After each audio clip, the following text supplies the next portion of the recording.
The unbreakable formation commander Vexter stood in the observation dome of the flagship Eternal Vigilance, his 4 eyes scanning the geometric perfection of his fleet. 300 vessels hung in space like jewels arranged by a master craftsman.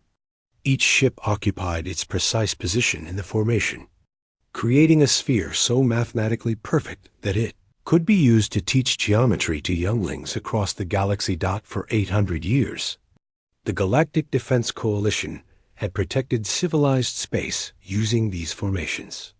For 800 years, no enemy had broken through.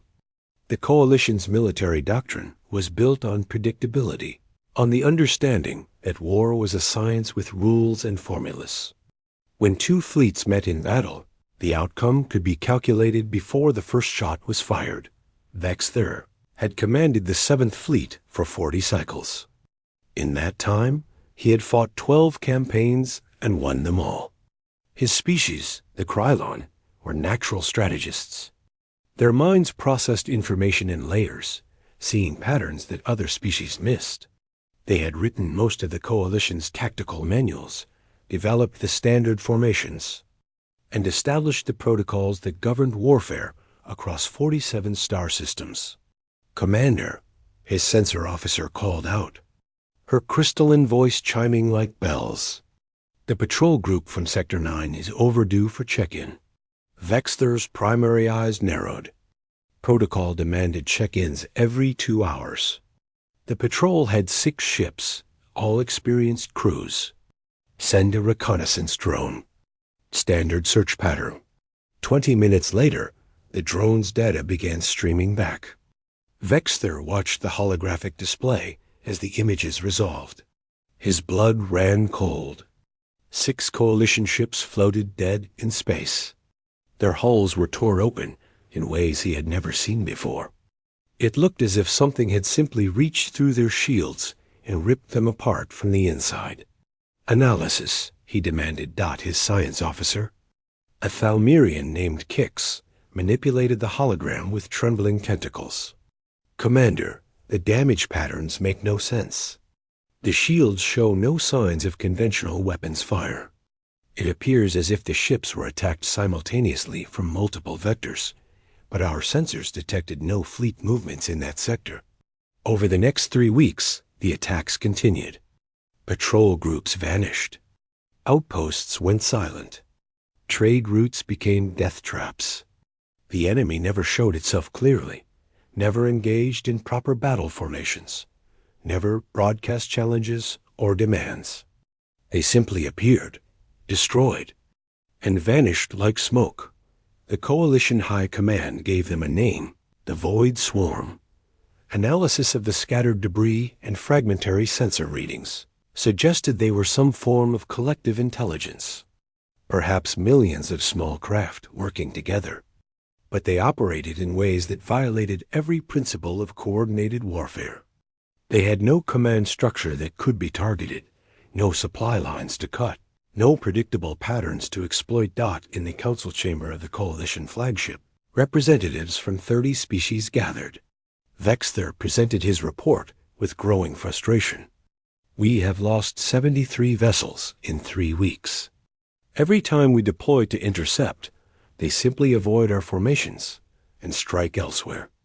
Our mathematical models cannot predict their movements because they appear to have no strategic logic."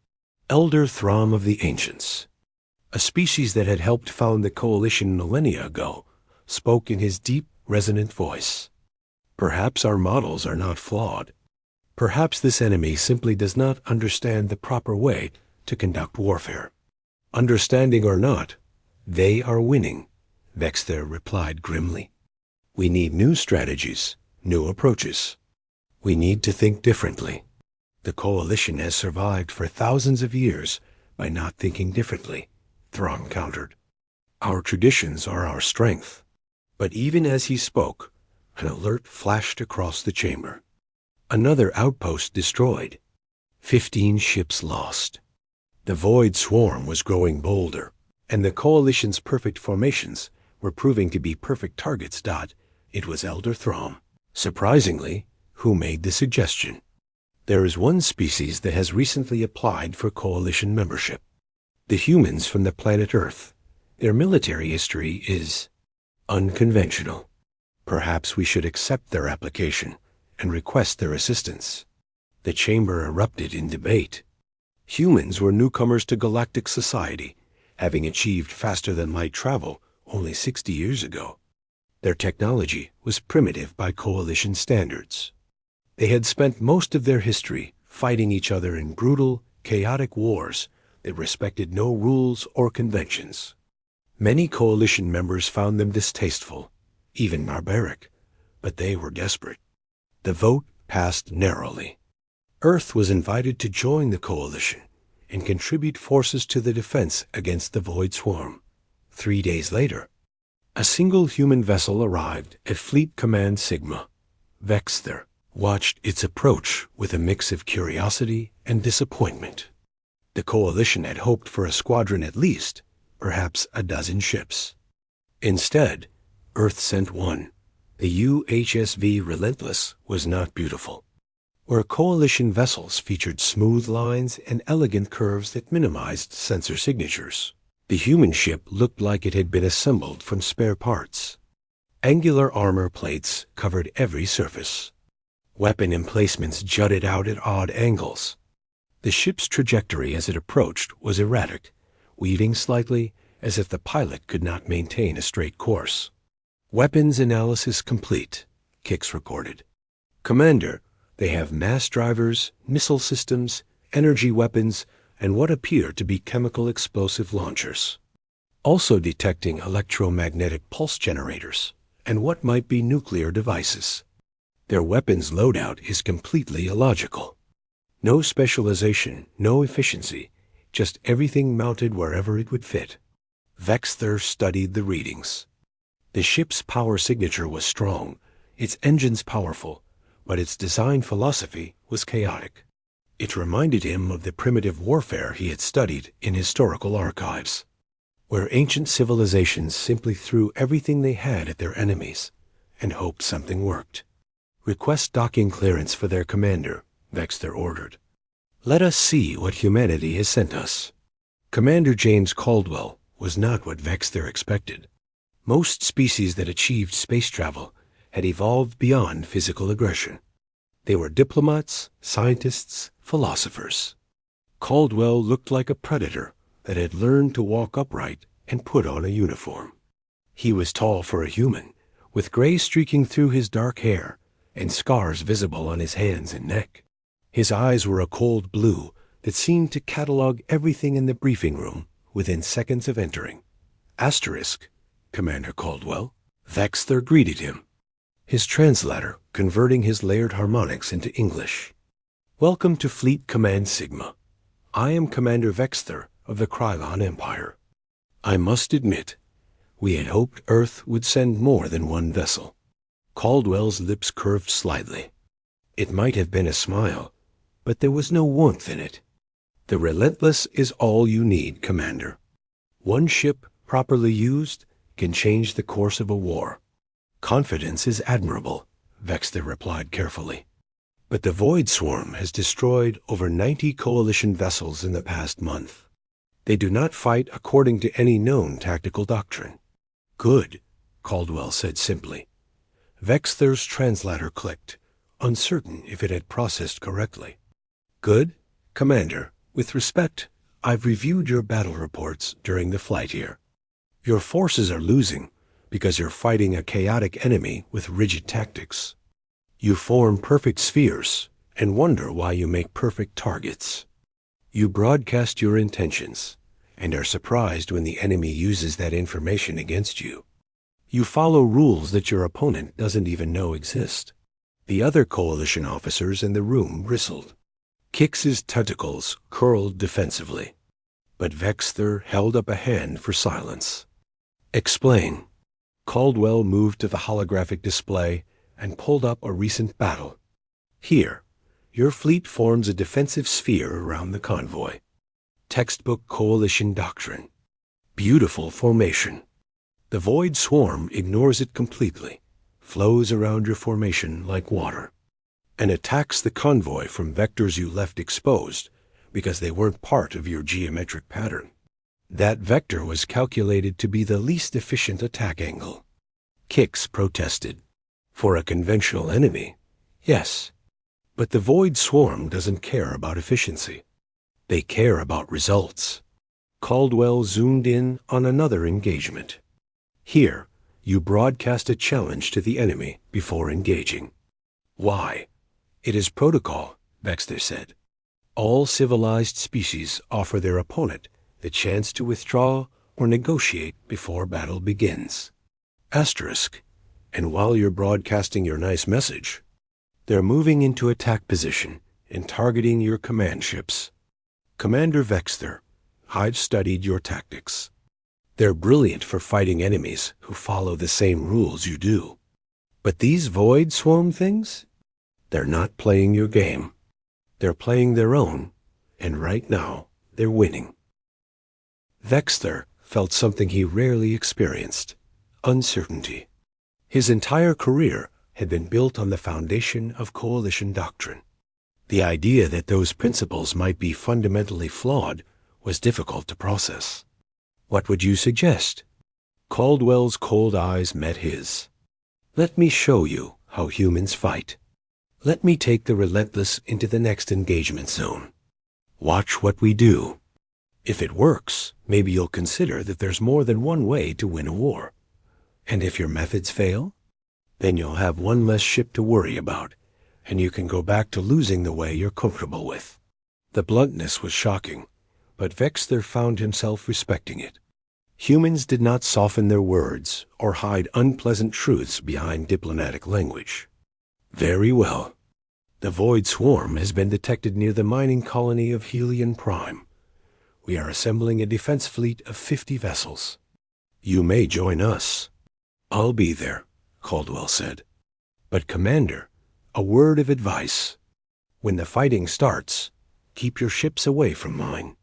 Human tactics can be dangerous to friendly forces who don't understand what we're doing. After Caldwell left, Kix turned to Vexter. Commander, surely you are not seriously considering allowing that barbarian to dictate tactics? I am not, Vexter replied slowly. But I am considering the possibility that barbarians might know something about chaos that we civilized species have forgotten. Alert the fleet. We deploy to Helion Prime in 6 hours. And Kix, make sure our sensors are recording everything the human ship does. If Commander Caldwell's methods work, we may need to learn from them. If they fail, we will at least know what not to do.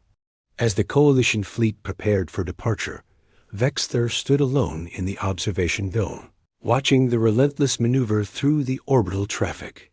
The human ship moved like a hunting creature, never quite predictable, always alert. For 800 years, the Coalition had maintained peace through superior strategy and overwhelming force applied according to established doctrine. Now, facing an enemy that acknowledged no doctrine, perhaps it was time to remember that before there were rules of warfare, there was only one law: survive by any means necessary. The humans had never forgotten that law. They had been born in its crucible, shaped by it, hardened by millennia of the most brutal conflicts imaginable. Vexter hoped that would be enough. Because if the Void Swarm continued its rampage, the Coalition would not survive long enough to learn new tricks. They needed a miracle, or they needed someone who did not believe in fighting fair. They had the latter. Whether that would be sufficient remained to be seen. Asterisk the storm rakes, the mining colony of Helion Prime, hung at the edge of civilized space, a collection of orbital platforms surrounding a resource-rich asteroid field. 20,000 workers called it home, extracting rare minerals that powered Coalition technology. It was valuable, vulnerable, and according to intelligence reports, the Void Swarm's next target, Commander Vexter's fleet, arrived in system 12 hours before the predicted attack. 50 ships, representing 15 Coalition species, moved into their assigned positions with practiced precision. Within 30 minutes, They had established a perfect defensive sphere around the colony. Each vessel positioned according to mathematical formulas refined over centuries. The UHSV, Relentless, took up position in the outer ring. But Vexter noticed immediately that Caldwell was not maintaining proper formation. The human ship drifted slightly, never quite where it should be, as if its navigation systems were malfunctioning. "The human vessel is out of position," Kix observed disapprovingly. "I noticed," Vexter replied. "Hail, Commander Caldwell." Caldwell's face appeared on the display, and Vexter could see the human ship's bridge behind him. It looked nothing like a Coalition command center. Instead of elegant holographic displays and comfortable seating, he saw functional screens bolted to bulkheads and crew members strapped into acceleration couches. "Commander Vexter, something I can do for you? You are not maintaining formation. Please adjust to your designated coordinates." "Negative, Commander. Sitting still in a predictable pattern is how you get killed. We're going to keep moving. Stay unpredictable. If you do not maintain formation, we cannot guarantee your protection under our defensive calculations." Caldwell's expression did not change. "Commander, I don't want your protection. I want your people to stay clear when things get messy. Trust me on this." Before Vexter could respond, alarms blazed across every console. His sensor officer's voice rose in pitch. "Contact!" Multiple signatures emerging from the asteroid field. Counting 200, 500, 1,000 distinct targets. "Commander, they are everywhere." The void swarm had arrived, and the sensor readings made Vexter's blood freeze. They were not ships in any conventional sense. They appeared to be organic craft, each no larger than a Coalition fighter, moving in a swirling cloud that defied analysis. They approached from every vector simultaneously, flowing around asteroids like a liquid. Their movements synchronized in ways that suggested shared consciousness rather than conventional communication. "All ships hold formation," Vexter commanded. "Prepare to fire on my mark. Target the densest concentrations." The void swarm did not slow, did not hesitate, did not broadcast any communication. They simply accelerated toward the Coalition sphere, their numbers darkening the stars. "Fire!" 50 Coalition ships opened fire as one, their weapons synchronized for maximum efficiency. Energy beams lanced out in carefully calculated patterns designed to create overlapping fields of fire. The outer layer of void swarm craft disintegrated, but there were thousands more behind them. They did not break formation, did not attempt evasive maneuvers. They simply accepted the losses and kept coming. "They are not responding to our fire as predicted," Kix reported, his voice tight with stress. "Recalculating targeting solutions." Asterisk, the void swarm reached the Coalition sphere and simply flowed through the gaps between ships. Hundreds of small craft swarmed around each Coalition vessel, attaching themselves to hulls, burning through armor with some kind of biological acid. Ships began reporting hull breaches, system failures, casualties. "Maintain formation," Vexter ordered, even as he watched his perfect sphere beginning to crumble. Ships broke position to shake off attackers, colliding with friendly vessels in their panic. The mathematical precision that was the Coalition's strength became its weakness as commanders struggled to adapt to an enemy that ignored all tactical conventions. Then the Relentless moved, and Vexter understood what Caldwell had meant about staying clear. The human ship did not fire in calculated volleys. It simply opened up with everything it had, all at once, in every direction. Mass driver rounds, missiles, energy beams, and weapons Vexter could not even identify created a sphere of destruction around the ship. Void swarm craft that came near were shredded by the indiscriminate barrage. But it was the ship's movement that truly shocked him. The Relentless did not hold position.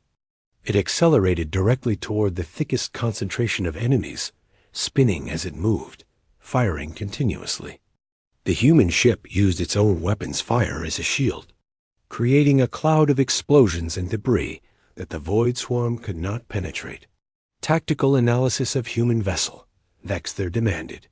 They are wasting ammunition, Kix reported, firing without proper targeting solutions. Their accuracy rate is less than 30%. Yet they are destroying more enemies than any 3 of our ships combined. Vexter observed quietly. The Relentless dove through a cluster of void swarm craft, and Vexter saw something that violated every principle of naval warfare. The human ship deliberately rammed several enemy vessels, using its armored hull as a weapon. Shields flared and failed, armor buckled, but the Relentless kept moving, kept firing, kept killing.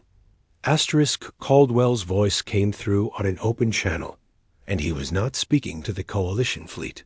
He was speaking to his crew, and his words were being broadcast across all frequencies. All hands, this is the captain. Forget everything you know about proper naval engagement. These things want to swarm us? Let them learn what happens when you swarm an angry human. Engineering, I want the reactor pushed to 110%. Weapons, if it can shoot, make it shoot. Helm, take us through their formation. We're going to show them that humans learn to fight in gravity wells where up, down, and sideways all matter. In space, we're even more dangerous. The Relentless executed a maneuver that should have been impossible for a ship its size. It flipped end over end, fired its main engines at full power directly into a swarm of enemies, then used maneuvering thrusters to spiral away before they could recover. The superheated engine wash incinerated hundreds of void swarm craft. They are using their engines as weapons, Kix said in disbelief. They are using everything as weapons, Vexter corrected. He watched as the Relentless vented atmosphere from damaged sections, but instead of being a sign of weakness, the humans used it tactically, creating frozen clouds that disrupted enemy sensors. Around the battlefield, Coalition ships were falling one by one. The perfect formation was gone, replaced by chaos and desperation. But wherever the Relentless moved, the pressure on Coalition vessels lessened. The human ship was not trying to protect the fleet through defensive positioning. It was simply drawing so much enemy attention to itself that other ships had room to breathe. Commander, his communication officer said urgently, the colony is reporting direct assault. The void swarm has broken through to the civilian platforms. Vexter felt despair settle over him. If the colony fell, 20,000 lives would be lost. His fleet was scattered, unable to regroup, unable to protect the civilians they had sworn to defend. 800 years of unbroken victory was about to end in the worst possible way. All ships fall back to defend the colony, he ordered. It was an admission of defeat, but he could not abandon those people. Negative, Commander. Caldwell's voice cut through. Keep your ships where they are. Relentless will handle the colony. Commander Caldwell, there are hundreds of enemy craft attacking the platforms. You cannot. Watch me. The human ship broke away from the main battle and accelerated toward the colony at speeds that stressed even its powerful engines. As it approached, it began dumping cargo containers into space. Vexter watched in confusion until the containers reached the void swarm attackers and exploded. They are using cargo containers as bombs, Kix breathed. Not just bombs. The containers held everything from explosive charges to balls of monofilament wire that entangled the organic craft, to simple chunks of metal that became deadly projectiles when accelerated by explosive decompression. The humans were turning garbage into weapons. The Relentless reached the colony and positioned itself between the platforms and the remaining attackers. Then it did something that made Vexter's eyes widen in shock. The ship extended a magnetic tether to the largest platform and used the colony's mass to swing itself around at impossible angles. Maintaining constant fire while using the orbital mechanics of the platform itself for maneuvering. They are turning the colony into part of their weapon system, Vexter said slowly, using civilian infrastructure as a tactical advantage. It is forbidden by the Accords of Kix began. The Void Swarm has never heard of those accords, Vexter interrupted. And right now, Commander Caldwell is the only reason those colonists are still alive. The battle raged for another hour.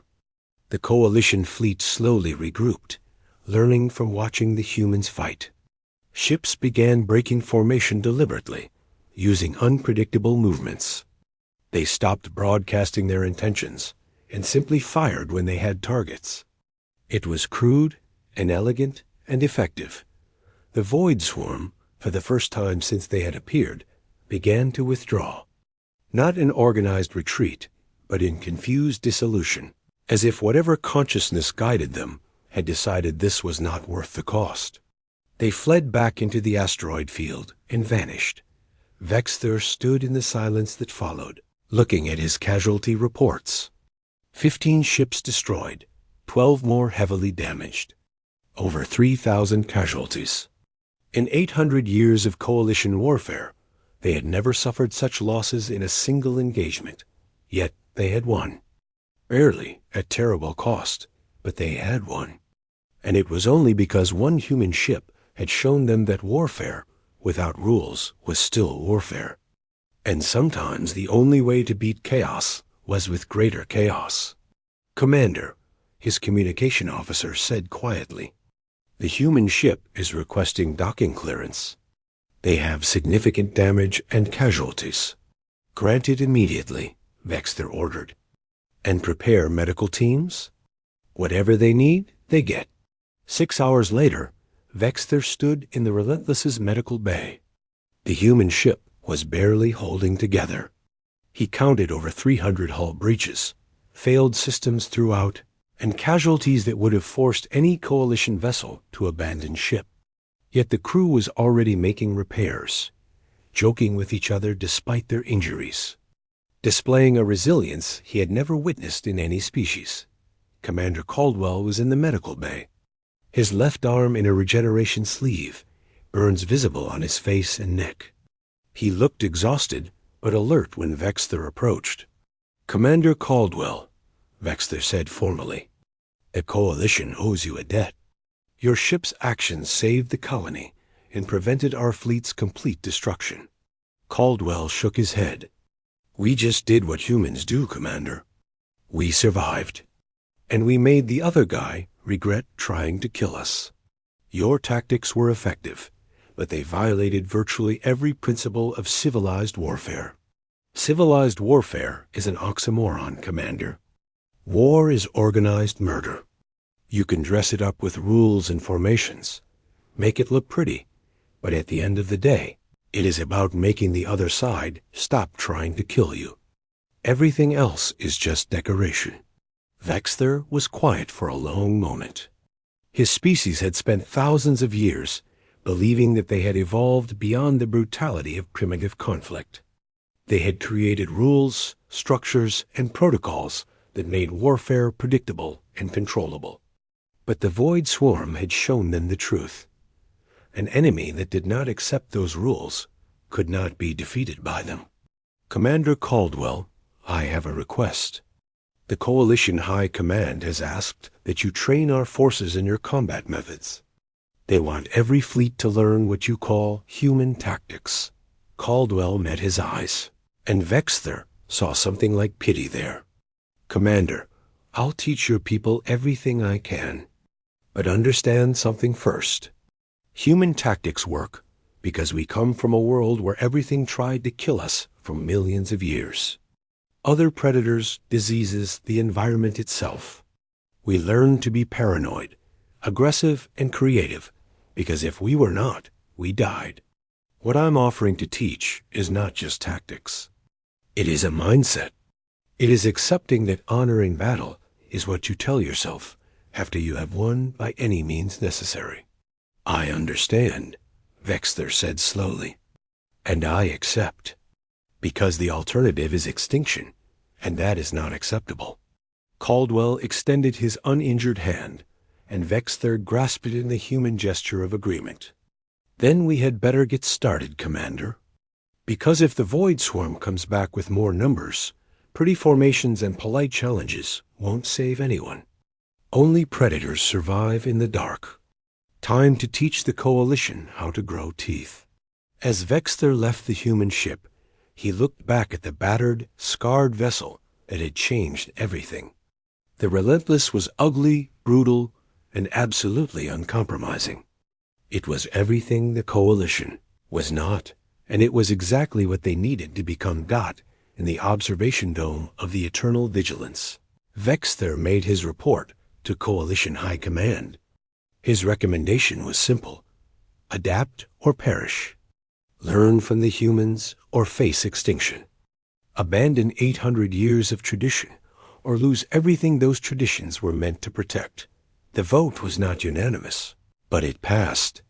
Humanity would train Coalition forces in what the military analysts were already calling chaos theory warfare. It was a new era for galactic civilization, one where the newest members would teach the ancient ones that sometimes survival required forgetting everything you thought you knew about Wardot and in the darkness between stars. The Void Swarm watched and waited. They had learned something too, that this galaxy was not as defenseless as they had believed. That one species, at least, remembered that the universe was a hostile place where only the strongest and most adaptable survived. The war was far from over. But now, at least, it was a war the Coalition had a chance of winning. Because they had learned the oldest lesson in existence. When fighting monsters, sometimes you had to become a monster yourself, at least long enough to ensure that your people lived to see another sunrise. The Relentless moved to the outer markers, taking up patrol duties. Behind it, the Coalition fleet began to transform, learning to think like predators, to fight like humans, to survive by any means necessary. And somewhere in the deep void, Commander Caldwell smiled a cold smile and prepared his next lesson. Because if the galaxy thought this battle had been brutal, they had not yet seen what humans could do when they truly committed to winning a war. The storm had only just begun. Asterisk.